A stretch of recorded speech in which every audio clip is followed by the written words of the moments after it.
12 minut po godzinie 8, a z nama w studiu je nasz gość Piotr Klecha, dyrektor Gminowego Ośrodku Sportu, Rekreacji i Turystyki w Lezenie. Witamy. Dzień dobry. Zaczynamy dzisiaj, generalnie mówimy o tym, co na najbliższy czas przewiduje właśnie Gminny Ośrodek w Luzinie. Też powiemy o możliwości przekazania 1% podatku, ale zaczniemy od imprezy, która już za nami, to znaczy Kaszub Cup, rozgrywki. Bardzo fajna nazwa, to od razu mówię, natomiast w tym roku, krótko mówiąc, zaszaleliście. Na czym to zaszalenie polega? Zaszalenie takie, że mieliśmy turniej w ostatni weekend dla rocznika 2006 dla 30 drużyn. Piłki nożnej. Turniej halowej piłki nożnej, byłoby ich jeszcze więcej, ale goście z dalekiego Biłgoraja nie dojechali. Łada Biłgoraj, moja ulubiona nazwa, nie dojechała do nas. Pogoda popsuła nam szyki. Mimo wszystko, wielkie słowa tutaj podziękowania dla Piotra Jasielskiego, bo to on był głównym organizatorem tej imprezy i zwołaliśmy 30 ekip, udało się, zorganizowany turniej, wszyscy zadowoleni. A co ważne, prawie każdy dzieciak, jak zawsze z Luzina, z tych turniejów wyjeżdża z jakąś przynajmniej drobną nagrodą. Teraz przejdziemy do kolejnego tematu, czyli możliwości przekazania 1% podatku. Przed nami właśnie rozliczanie się z fiskusem z poprzedniego roku, no i możliwość wsparcia. W sumie nie płacimy, nie dokładamy do tego nic, ale pomagamy właśnie przekazując 1% podatku. Można to zrobić właśnie na Gminny Ośrodek Sportu i Rekreacji i Turystyki. Więc na czym to przekazanie polega i na co te pieniądze mają iść? Nie na Gminny Ośrodek Sportu, tylko na stowarzyszenie działające przy Gminnym Ośrodku Sportu, Rekreacji i Turystyki. Kaszubskie Towarzystwo Sportowo-Kulturalne. Od 2 lat jesteśmy organizacją pożytku publicznego, stąd możemy pozyskiwać środki z 1%. Warto dodać, że jesteśmy jedyną organizacją z siedzibą w Luzinie. Inne organizacje, które mają siedzibę gdzieś tam w Warszawie, mogą pobierać te środki. My jesteśmy jedyną organizacją OPP z siedzibą w Luzinie. No i środki, które mamy nadzieję pozyskamy z 1%, można przekazać jakby bezpośrednio na konkretne zespoły, konkretne drużyny piłkarskie, wpisując w celach szczegółowych, na kogo chcemy te środki przeznaczyć, ale też na inne nasze sekcje, w tym kickboxing, tenis stołowy, siatkówkę, sporty walki kolor styl, czy aktywnych seniorów, czy niedawną sekcję sportów siłowych. Oprócz tego nasze stowarzyszenie, co warto wspomnieć, też jakby szeroką działalność społeczną prowadzi. Między innymi prowadzimy Bank Żywności, czy Świetlicę Środowiskową, czy grupy sportowo-profilaktyczne. Ten 1% jest nam niezbędny do tego, żebyśmy mogli realizować te cele, ponieważ stał się już naszym ważnym elementem naszego budżetu. W tamtym roku pozyskaliśmy 40 000 złotych, co pokazuje, że bez tych środków już byłoby nam ciężko działać.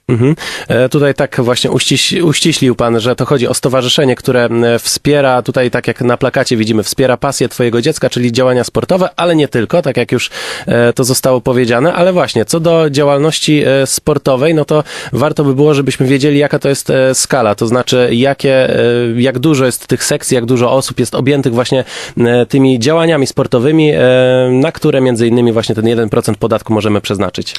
10 grudnia mieliśmy galę sportu, która podsumowała w ten rok.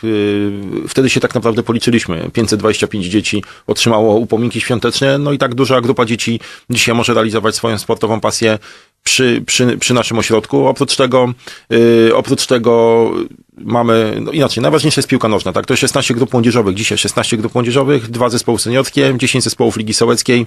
Oprócz tego 6 innych sekcji sportowych. A co najważniejsze moim zdaniem, bo oprócz tego, że mamy te sekcje cykliczne zajęcia, to organizujemy ponad 100 imprez sportowo-rekreacyjnych, które cieszą się bardzo dużym zainteresowaniem i wśród mieszkańców, ale też wśród ludzi z całego Pomorza i nie tylko. Piłka nożna jako tutaj taki wyróżnik, jest właśnie dużo tych sekcji, w tym też dziewczęce, prawda? Tak. Mamy trzecią ligę obecnie kobiet i też 2 grupy młodych dziewczynek naborowe.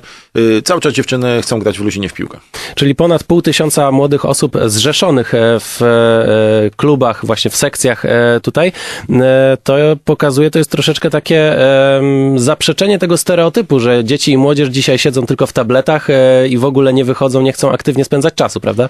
Ciężko na to pracujemy, tak. Tutaj przede wszystkim bez wsparcia gminy byśmy tego nie byli w stanie zorganizować. Dzisiaj zebrała się duża grupa trenerów, pasjonatów sportu, którzy daj Boże, jak najdłużej, pod jedną egidą organizujemy ten wolny czas młodym ludziom, ale my też traktujemy sport nie tylko jako rywalizację, ale też jako element wychowawczy, profilaktyczny, edukacyjny i być może dlatego ta oferta dociera do większej grupy, a co chyba najważniejsze, u nas sport, zwłaszcza piłka nożna, jest bezpłatna, jest symboliczna składka członkowska, którą pobieramy, a tak naprawdę inne działania są w ramach tej działalności wspierane przez licznych sponsorów, wspomnianą gminę i nie tylko, szukamy pieniędzy bardzo szeroko, w tym wspomniane wcześniej 1%.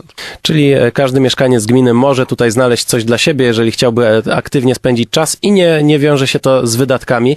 Wracając do tego 1%, gdzie możemy znaleźć informacje o tym, jaki numer wpisać tutaj i po prostu jak się rozliczyć tak, żeby właśnie te pieniądze dotarły? No informacja jest przede wszystkim na naszej stronie gostreet.luzino.pl, też na naszym Facebooku, no i na wszystkich Facebookach, praktycznie każdy zespół, każda grupa ma swojego Facebooka, swoją stronę internetową, tam jest również informacja, w jaki sposób można nam ten 1% przekazać, no i tu korzystając z okazji, serdecznie proszę Państwa o to, żeby Państwo przekazali ten 1% na naszą działalność i zostawili ten 1% w Luzinie, co też chciałbym podkreślić. Tak jest, czyli między innymi strona gostreet.luzino.pl, tam pełna informacja na ten temat jest. Teraz przejdziemy do planów.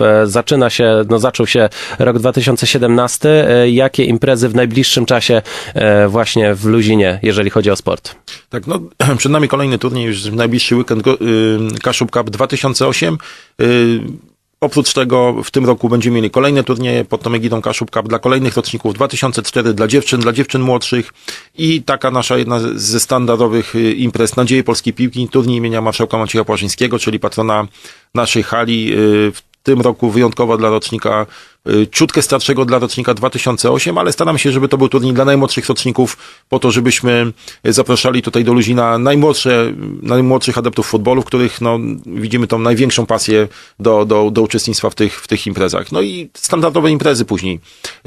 Kaszubska 15, Kaszubska Paraolimpiada, czy Spartakiada Przedszkolaków, to są jakby najważniejsze wydarzenia na te półrocze, ale też będzie bardzo dużo imprez na Orliku, w Luzinie czy na boisku w Kębłowie, takich ogólnootwartych dla tak zwanych dzikich drużyn w różnych dyscyplinach, które są współorganizowane przez uczestników tych imprez, co też jest dla nas bardzo ważne, bo przykład zwłaszcza turniejów w Kębłowie, gdzie te turnieje czy te imprezy są praktycznie pod nadzorem naszego Pawła Hinca organizowane, a tak naprawdę to młodzi ludzie dbają o to, żeby były zdjęcia, filmiki z tych turniejów, mecze, sprzątają, za wszystko mają punkty, nie tylko za wygrywanie meczu. Dla dzikich drużyn, czyli po prostu możemy się skrzyknąć z kolegami i po prostu zagrać. I ogień, tak jest. Tak jest. Jeszcze tylko tutaj przejdę wracając tutaj jeszcze do kalendarza, dużo imprez ma w nazwie Kaszubski. To właśnie jest fajne takie łączenie chyba sportu z Kaszubszczyzną. Myślę, że to sprawdza się jako właśnie taka troszeczkę medialna nazwa. Tak zaczęliśmy, może nie z premedytacją, myśląc o tym, ale wiemy, w jakim miejscu jesteśmy, tak? Ja staram się być lokalnym patriotą, dbam o to, żebyśmy wiedzieli, z jakiego miejsca pochodzimy, i przecież jesteśmy na Kaszubach, to dlaczego tak się nie nazwać?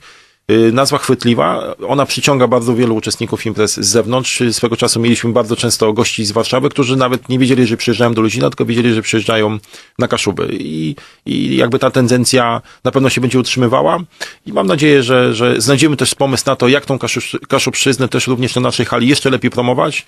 Marzy mi się to, żebyśmy tam stworzyli jakiś sklepik, tak, czy jakąś izbę regionalną, w której byśmy promowali właśnie kaszubskie elementy, czy kaszubskie wartości.